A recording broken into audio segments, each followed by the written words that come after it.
Guys तो हम लोग आज की वीडियो में देखने वाले हैं कि क्लास 12th जो इंग्लिश का है आपका 1 to 3 यानी कि जो 1 से लेके 3 तक जो आपका इंग्लिश का है क्लास 12 है ना, आपकी 2 बुक्स चलती हैं। उसकी फर्स्ट बुक है तो उसके अंदर से अपन ने 1 to 3 चैप्टर लिया है, जिसमें वो एम हैमल वाले चैप्टर्स हैं एंड जिसमें वो नहीं है द फर्स्ट लेटर वाला, तो उस वाली बुक से हमने लिया है। आप लोग भूल जाते हो कि कौन सी बुक सर, वो 2 तो चलती हैं, वो एक वो सप्लीमेंट भी होता है ना, तो वो 2 बुक्स, तो उनमें से कौन सी पढ़ें, तो इसमें कन्फ्यूज़न रहता है, इसलिए बता दिया कि जिसमें वो एम हैमल है ना, तो वो चीज़। एक सेकंड में पेन उठा लेता हूँ यहाँ से, ये रहा, ठीक है। चलो ये वाला नया पेन लाए हैं आज, है ना। चलो इसको विथ कैसे करेंगे हम लोग, विथ हिंदी एक्सप्लेनेशंस के साथ करेंगे, है ना। ये 7 मोस्ट इंपॉर्टेंट क्वेश्चन है, चैप्टर 1 to 3 तक हैं, ठीक है। 1 से लेके 3 तक है एंड 7 मोस्ट इंपॉर्टेंट, इससे आगे नहीं आएगा। वैसे तो आप पूरा कंप्लीट करना, लेकिन इससे आगे नहीं आएगा। थोड़ा सा जूम और कर लेते हैं, ठीक है। फर्स्ट क्वेश्चन है what did M Hamel say about the French language, ठीक है। एम हैमिल ने फ्रेंच लैंग्वेज के लिए क्या कहा। बिल्कुल भी हेडिक नहीं लेना है, बिल्कुल भी टेंशन नहीं याद करना है। एक बार समझाऊंगा आपको, बहुत इतने अच्छे से आंसर रट जाएगा कि क्लास 12th भी हो जाएगी तो भी नहीं भूलेगा, ठीक है। एंड गाइज हाँ, Instagram and Telegram and WhatsApp group पर ज्वाइन नहीं हुए तो जल्दी से जाकर ज्वाइन हो जाओ, लिंक डिस्क्रिप्शन में, ठीक है। तो डिस्क्रिप्शन जरूर चेक कर लिया करो, ठीक है, मतलब इंस्टा वगैरह पे ज्वाइन होने के लिए, तो ठीक है। चलो यहाँ पर जैसे अगर कोई बच्चा अगर पिछली वीडियोस नहीं देखता है तो अभी प्लेलिस्ट क्रिएट कर देंगे, फाइनल एग्जाम यानी कि वार्षिक परीक्षा, इंग्लिश वार्षिक परीक्षा, ऐसे केमिस्ट्री एंड फिजिक्स करके ऐसे बना देंगे प्लेलिस्ट, तो उससे आप लोग देख लेना, ठीक है।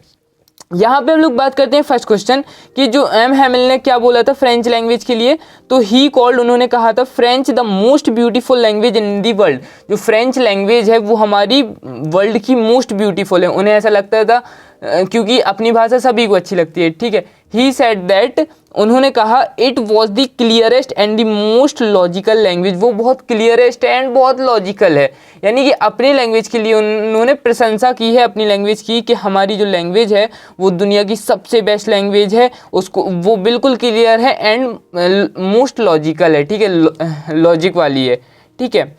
आंसर अच्छे से याद हुआ कि उनकी फ्रेंच लैंग्वेज, उन्हें ऐसा लगता था कि वो ही कॉल्ड, वो कहते हैं कि French most beautiful language in the world है and is the clearest and most logical language. अच्छे से आंसर याद हो गया ना, ये आंसर आपको रखा मिलेगा ये क्वेश्चन, ठीक है।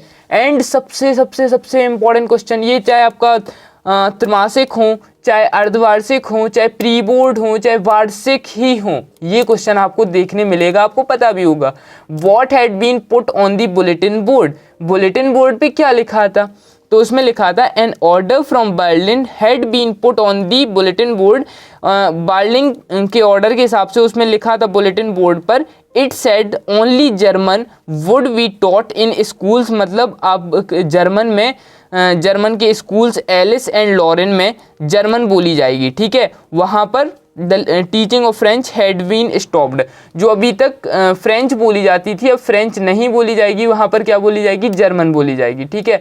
बर्लिन से ये आदेश आया बुलेटिन बोर्ड पर लिखने के लिए, एक जो बोर्ड, जैसे अगर अपन लोग शहर के अंदर जाएँ तो एक बोर्ड मिलता है हमें, ठीक है, उस बोर्ड पर क्या लिखा था कि अब फ्रेंच जो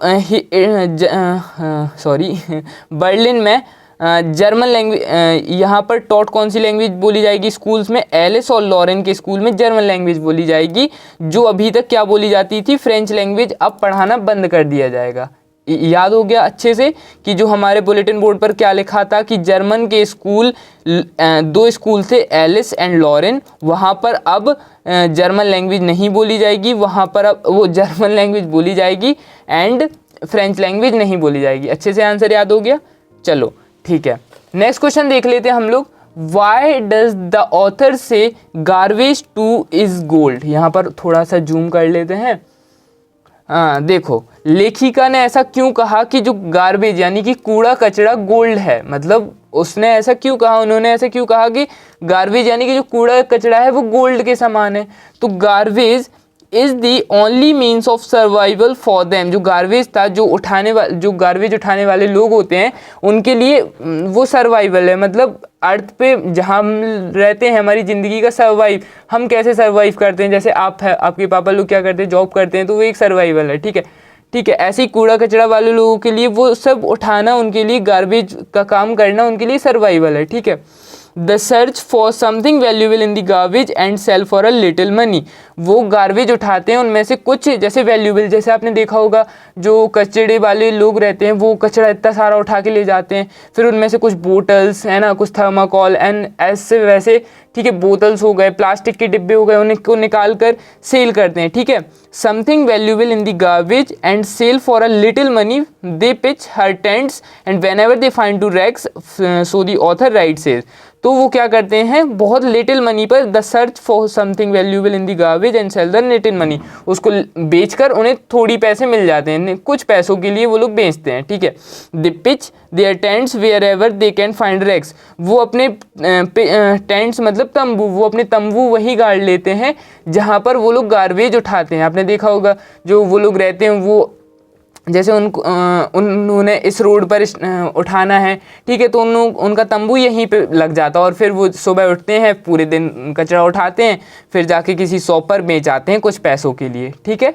तो यही लेखिका ने कहा है, ठीक है, कि सो दी ऑथर राइटली से, जो कि उन्होंने सही कहा है, ठीक है।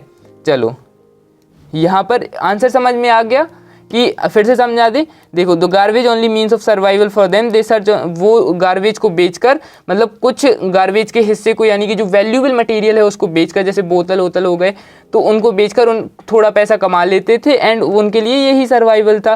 और जहाँ पर वो रहते थे मतलब जहाँ वो गार्बेज उठाते थे वहीं वो अपना तंबू गाड़ लिया करते थे। बहुत अच्छे से आंसर याद हुआ। ये आंसर आपके कन्फर्म आने वाले हैं आपके बोर्ड एग्जाम में, ठीक है। ये एक ऐसी आप लोगों के लिए प्लेलिस्ट निकाली है टॉपर सॉल्यूशन ने, है ना, इसके लिए काफ़ी टीम भी वर्क कर रही है, बाकी लिखना वगैरह मेरा रहता है, बाकी ये जो सर्चिंग वगैरह क्वेश्चन आंसर सर्च हो रहे हैं वो टीम का है रहता है। अब ये सोचो कि इतने ज़्यादा चैप्टर से 1 to 3 चैप्टर में से 7 क्वेश्चन निकाले हैं तो कुछ तो खास होगा, है ना। चलो, what is Saheb looking for in the garbage dumps, where is he and where has he come from. जो साहिब लड़का था looking for the garbage dumps, ठीक है, वो गार्बेज डम्प्स के ऊपर देखता है, where is he and where he come, ठीक है, वो क्या है, गायब is a rag picker.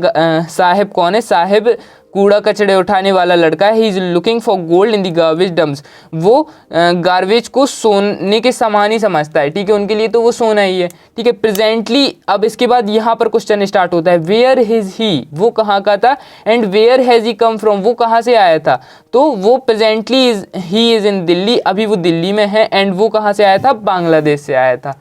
Easily समझ आया, ठीक है। साहिब कौन था, rack picker. He is looking for gold in garbage dumps, वो अपने गार्बेज को यानी कि जो अपने काम है यानी कि जो उठाने वाला जो अपने जो वो गार्बेज उठाता था वो उस गार्बेज को गोल्ड ही समझता था, ठीक है। ये बहुत अच्छी चीज़ है कि अपने काम को ना छोटा बड़ा समझने के लिए, ये बहुत अच्छी चीज़ लगी थी मुझे इस चैप्टर में, ठीक है। यहाँ पर एंड फिर वो कहाँ अभी रहता है, दिल्ली में, एंड वो कहाँ से आया था, बांग्लादेश से, ठीक है, बहुत ईजिली समझ आया। चलो नेक्स्ट क्वेश्चन देखते हैं। ये रहा हमारा 5th question, what makes the city of Firozabad famous. हमारे मतलब जो फिरोजाबाद को क्या चीज़ फेमस बनाती है, तो Firozabad is famous for glass blowing industry, every other family है, जो वहाँ पर ग्लास जो बैंगल्स बनते हैं, ग्लास समझते हो ना, ग्लास ब्लोइंग इंडस्ट्री यानी कि जो कांच वाँच का काम होता है, ठीक है, बैंगल्स मेन है, ठीक है। एवरी अदर यानी कि वहाँ हर दूसरी फैमिली ये काम करती है यानी कि चूड़िया बैंगल्स बनाने का, ठीक है। In engage for making bangle, it was famous for his bangles. यहाँ पर लिखा हुआ है कि मेन है answer, Firozabad is famous for glass blowing industry यानी कि ग्लास ब्लोइंग इंडस्ट्री के लिए फिरोजाबाद फेमस है। एवरी अदर फैमिली यानी कि हर दूसरी फैमिली वहाँ ये काम करती है, and it is famous for, किसके लिए फेमस है ये, बैंगल्स के लिए। नेक्स्ट क्वेश्चन देख लेते हैं।